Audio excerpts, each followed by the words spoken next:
All right, so we're going to move on to trust, okay? And trust is a big part of it. When people hire a security company, they're trusting that they're going to be protected. They're trusting that the company is going to send somebody competent. They're trusting that they are safe. So, a couple of quotes here. Trust is earned in drops and lost in buckets. It is very easy to lose trust, okay? Hard to get it. You got to really work to get it. And trust is the glue that holds relationships together. So that's a relationship of a team leader with their team. It's a relationship of a client with a company. It's a relationship of a company with their guards. So if we have trust, if we truly believe that we're all working towards the same goal, then we're together. It's when that trust is broken that we have problems. So I talked about this before in the last session. Trust is earning respect by setting an example for others to follow. So if you, I said before, and it bears repeating, if you are asking people to do things that you are not doing yourself, they won't do it. Or if they do it, they will do it, and we'll get into this, passive resistant, okay? They will not do a good job. And more importantly, they will not respect you, okay? So, if you are expecting people to show up on time for their shift and they don't, or you don't, then they won't respect you and they'll look for reasons. So you need to set an example. Integrity, okay? What is integrity? I think integrity is doing the right thing when other people are not watching. Integrity means that I'm doing it because it's a right thing. I'm not doing it the right thing because I don't want to get in trouble. I'm not doing the right thing because somebody's looking over my shoulder. I'm doing the right thing because it is the right thing. And that's the integrity. The professionalism, we need to increase the professionalism of our industry. Okay, respect and trust. When I was coming up in the martial arts, every belt had a concept. And the yellow sash, which was the second belt, the concept was consistency and effort. So, and I've taken that through, I did that test in 1990. I took that test. So most people watching this were not even born back then, but that's when I took that test. And to this day, I still think of that, and I still thank my instructors for drilling that into me. Consistency and effort, okay? So you need to have that with a reputation for fairness. And like I said, I circle around on a lot of concepts here, but the fairness is shouldering your share of the load. Don't, a lot of times we've seen leaders in the security industry, I just want to drive around and make sure everybody's doing things right. Are you doing things right? That's my first question. And 9 out of 10 times, the answer is no. So once you're doing the right things, yes, for sure, that's fair. You do it perfectly or as close to perfect as humans can do it, then I have no problem with it. Myself, Scott Hill, I'm a work in progress, okay? I make mistakes. That is part of the student oath, is that I'm going to make mistakes. I just got to learn from them. And if I forgive myself for my mistakes, I have to forgive other people for making mistakes. A leader is a mentor, okay? I love that. I'm always, and I talk to Amon in our meetings all the time, we got to find people to mentor, that we can bring them up in the system. They might be level 2 people, not level 3, but that's fine. Level 2 is what makes this industry go around, and we'll talk about the levels shortly when we talk about knowing who's on your team. But we need to mentor. We need to have role models. Early on, I used to try to identify people in the company, and I invite them in to have a meeting with me every couple of weeks. and just tell me what's going on. Tell me things that you don't have time to put in an email. Questions that you might have, questions you're too shy to put in writing. Come in and talk. Amon was one of the people that used to come in and talk every couple of weeks, 2-3 weeks, and it was just an informal thing. That's about not saying I'm the perfect person to copy, but at the same time, two brains are better than one. So I think the role models is important, inspiring people to develop the leadership skills. There's 3 trusts, okay? 3 trusts in the security responder domain 1. The first one is trust within the team. And I think this is really important. If your team doesn't trust you as a leader, you are not a leader. Bottom line. If they think, and when we get to the lifers, which is above level 2, the lifers, the issue from leading these people is that their sense of personal worth is so tied up in doing a good job that they'll throw anybody under the bus to make themselves look better. Okay, so if you're a leader doing that, your team will not trust you. Your team will not tell you things. They will not communicate. They won't go the extra mile because they think A, you're going to take the credit, or B, you're going to go to the supervisor or the client and tell them how you would have done it better. So trust within the team is huge, and that's why it's the first one. It's beyond trust of the company. And like I said, we use personal examples here without the names, but I cannot count the number of times that Amon has come in to defend one of his team members to me because I'm seeing the 1,000-mile view above, looking down, not quite understanding the situation. I think for that reason, he has the trust of his team because he knows that, yes, he will call them on it when they do something wrong, but if they don't do something wrong, he's going to go to bat for them, And like I said, everybody makes mistakes. Admit you made a mistake, and we move on. Lead by example. Talked about that already. Culture of psychological safety. Okay, if your team trusts you, they will talk to you. If you talk together, you are safer because of it. One guard notices something on the overnight shift, doesn't trust the day shift, so he doesn't tell them anything, and then something happens because of it. If you have that safety to talk, the safety to almost non-judgmental, it will really make everybody and the client safer. Betrayal of team trust damages cohesion on the team. Okay, as we said, trust is gained in drops. You got to work, and then you lose it, all of it in one incident, and then you got to try to regain it. So I cannot respect anybody that goes outside the chain of command and badmouths any of their team members. They're not leaders, okay? I cannot respect that. I think it is the lowest form of lack of confidence you can get. If you're confident, if you're a good leader, you want everybody to be a good leader. I'm not threatened, myself personally, I'm not threatened by anybody in the company taking over my job. Okay, I don't think anybody wants it. I think Amon feels the same way. Nobody wants his job, answering the calls all the time. But a good leader is not intimidated by the growth and progress and the compliments of the people of the team. They take that as a win. Whereas if you're emotionally invested in having somebody like you being the go-to person and nobody else can do the job as well as you're not a leader. Okay, integrity, doing the right thing because it's the right thing. Mutual respect, they're non-negotiable. If you don't respect your team, then it's time to make a change.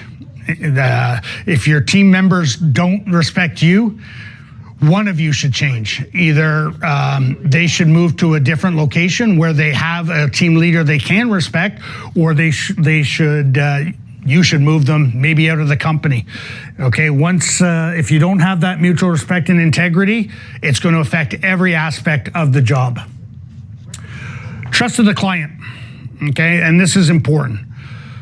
Security is one of the first things that get cut at budget time. You know, and if you as a security professional cannot justify why a client is paying to have security there, then we're all going to lose our jobs.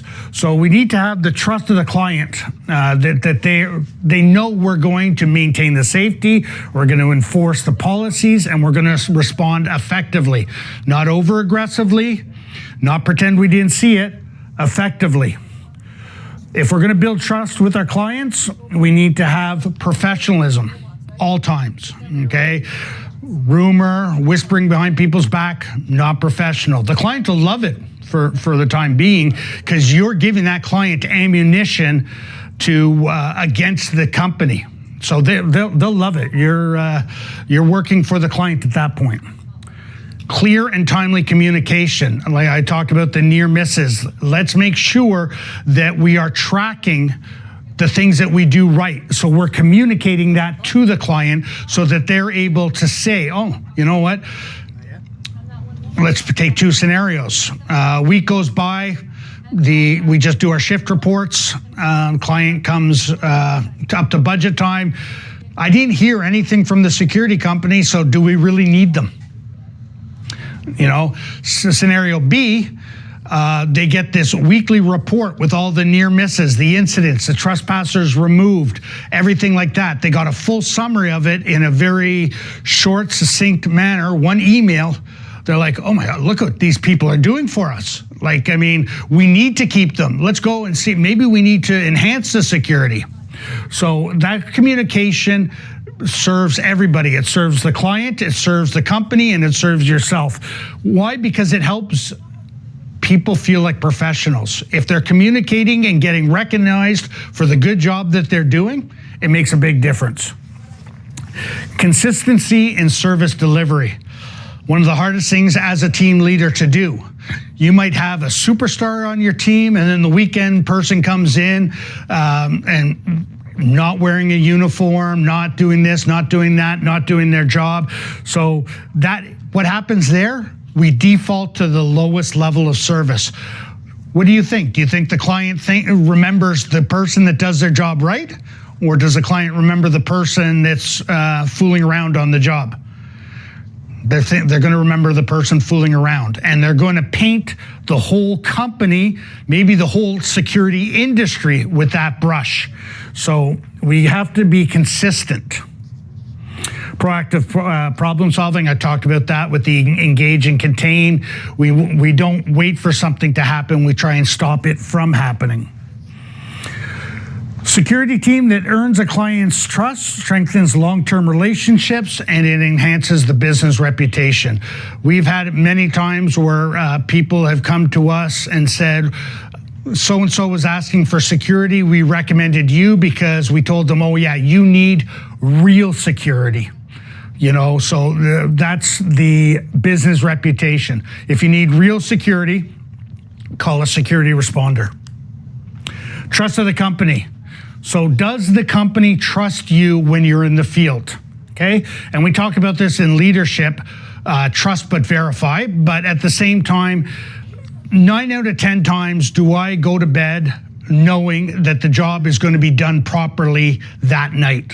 Okay, when people are out in the field, when there's an event going on, is it well managed? Is it well run? Are all the people in the right places? Does the company trust the people in the field?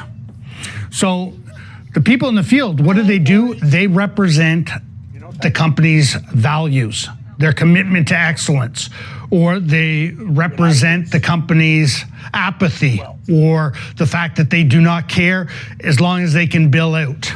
Okay, so you're representing the company one way or another with everything you do.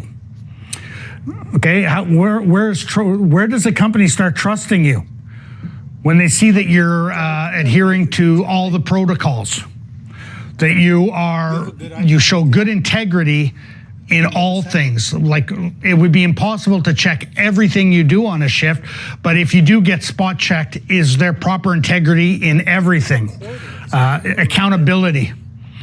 It is on my board in my office. The one thing a leader never says, not my fault. Okay? Why? I'm a leader. It's my fault. Okay? Extreme ownership tells us if security guard X doesn't do something right, maybe they're a lazy person, but it's my fault because I hired a lazy person. It's my fault because I didn't identify that laziness ahead of time. It's my fault because I didn't send them home when I first noticed the problem. So a leader always takes accountability for everything on their team. Is that fair? No. But it's leadership. Nobody promised you life was going to be fair. Okay? Reliability, teamwork, accurate reporting, transparent communication. And this is where we sometimes run into a problem on both sides of the spectrum. People, when they do their reporting, they're going to really exaggerate the report so they look like a superhero the way they dealt with something, or they're going to pretend it never happened because they're scared that they didn't do it right. So it's got to, and we've had this happen before where we got a call that something had happened, checked the cameras, it didn't, not even close to what was reported happened. You know, now that person's integrity, they'll never get that back because there was no need to lie. Okay, so a trusted security workforce enhances the company's credibility and operational success.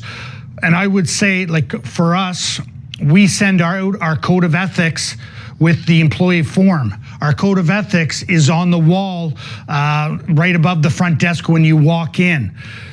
Nobody for our company can say, we don't understand what the code of ethics is.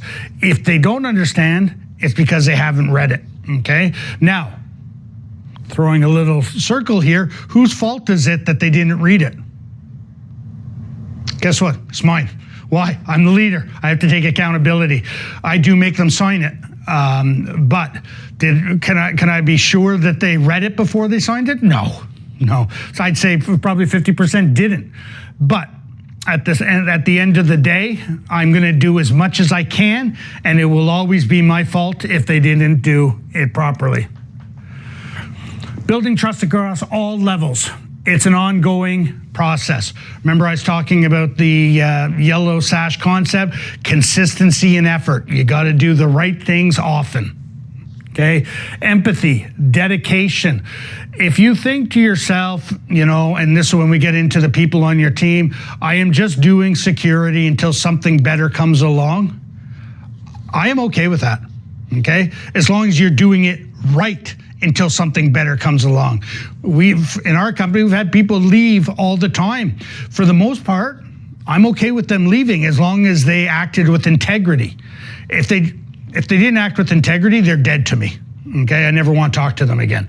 If they act with integrity, I will do anything I can to help them out. So, consistency, empathy, following through on promises. Amon will tell you the thing that will fill me with rage is if somebody tells me they're going to do something and they don't do it. That, because I was raised to always, and the dedication at the beginning of this book is a tribute to my father who taught me this. I will, if I tell you I'm going to do something and I shake your hand, I am going to do it. I don't care if I have 2 broken legs, I am going to do it because that's my word. That's my credibility. That's my promise. So that's very important to me. Not everybody takes it to that extreme level, but be aware of your credibility. Like if I say I'm going to do something, do people believe me? Or do they think, it might get done, might not? So we're going to be doing, as soon as I'm done this slide, we're going to pause. We're going to be working on some trust exercises, and then we're going to come back onto our next session. So trust drives morale, collaboration, and organizational success. If you have trust, like it's not in the presentation, but it's in the book. It's a Venn diagram with the 3 circles of trust. If you have that circle where you're in all three, you have the trust of your team, the trust of your company, and the trust of your client, you're golden.